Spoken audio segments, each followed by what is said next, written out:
ഗതികേടിന്റെ പുറത്താണ് അവിടെ ഒരാളെ ബർത്ത്ഡേ പാർട്ടിക്ക് വിളിക്കുന്നത്. പവർ കോർട്ട് റൂം നടക്കുന്നതിനിടയ്ക്ക് റാൻഡംലി നോറ എണീറ്റ് നിന്ന് പറയുകയാണ്, 2 കൊല്ലം മുന്നേ ഒരു ഗതികേടിന്റെ പുറത്ത്, നോട്ട് ദ പോയിന്റ്, ഗതികേടിന്റെ പുറത്ത് ഇയാളെ ഞാൻ എന്റെ ബർത്ത്ഡേ പാർട്ടിക്ക് വിളിച്ചിട്ടുണ്ടായിരുന്നു. ആരെയാണ്? ജിൻഡോനെ. അന്ന് എടുത്ത ഫോട്ടോ ഇയാളുടെ ഇൻസ്റ്റാ അക്കൗണ്ടിൽ ഇട്ടിട്ടുണ്ട്. അത് വീണ്ടും ഒരു ഗതികേട് എന്ന് നോറ പറയുകയാണ്. റസ്മിനും ജിൻഡോയും തമ്മിൽ അവിടെ ഡിബേറ്റ് നടക്കുന്നതിനിടയ്ക്ക് റാൻഡം ആയിട്ട് എണീറ്റ് നിന്ന് പുറത്തെ കാര്യം പറഞ്ഞിരിക്കുന്നത് നോറയാണ്. ഇത് ബിഗ് ബോസിന്റെ നിയമങ്ങൾക്കെതിരാണ്.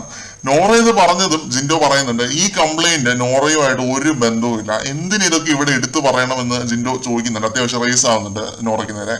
ജിൻഡോയുടെ കൗണ്ടർ ഗെയിം അവിടെ പൊളിച്ചടിക്കുക കേട്ടോ. ഞാനൊന്നും അറിഞ്ഞില്ല രാമനാരായണ എന്നുള്ള ആ ഒരു മൈൻഡ് സെറ്റ് ആണ് ചില സ്ഥലത്ത് ഏറ്റവും നല്ലത്.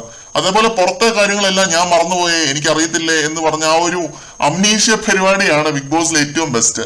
നോറ ഇങ്ങനെ ഒരു പ്രസ്താവന നടത്തിയതോടെ, അല്ലെങ്കിൽ ജിൻഡോയെ പുറത്ത് വെച്ചേ അറിയാമെന്ന് സമ്മതിച്ചു തന്നതോടെ ഇനിയും കുത്തിപ്പൊക്കലുകൾ വരാനുള്ള എല്ലാ സാധ്യതയുമുണ്ട്. ജിൻഡോ അതിൽ തൂങ്ങിപ്പിടിക്കാതെ വെറുതെ വിട്ടത് വളരെ നല്ല ബ്രില്യൻ ഗെയിമാണെന്ന് തന്നെ ഞാൻ പറയും. അതാണ് ബിഗ് ബോസിൽ ഏറ്റവും ബെസ്റ്റ്. എവിടെ നമ്മൾ മിണ്ടാതിരിക്കണമെന്ന് നമ്മൾ തീരുമാനിക്കണം. പെട്ടെന്നുള്ള ഒരു ആവേശത്തില് അത് ഈ ഒരു ഡിസ്കഷന്റെ ഇടയ്ക്ക് എടുത്തിട്ട് സ്വന്തം ഗെയിം എക്സ്പോസ് ചെയ്തത് നോറയായിട്ടാണ് എനിക്ക് തോന്നിയത്. കാരണം ജിൻഡോയെ പുറത്ത് വെച്ച് അറിയാമെന്ന് നോറ അങ്ങ് സമ്മതിച്ചു തരികയാണ്.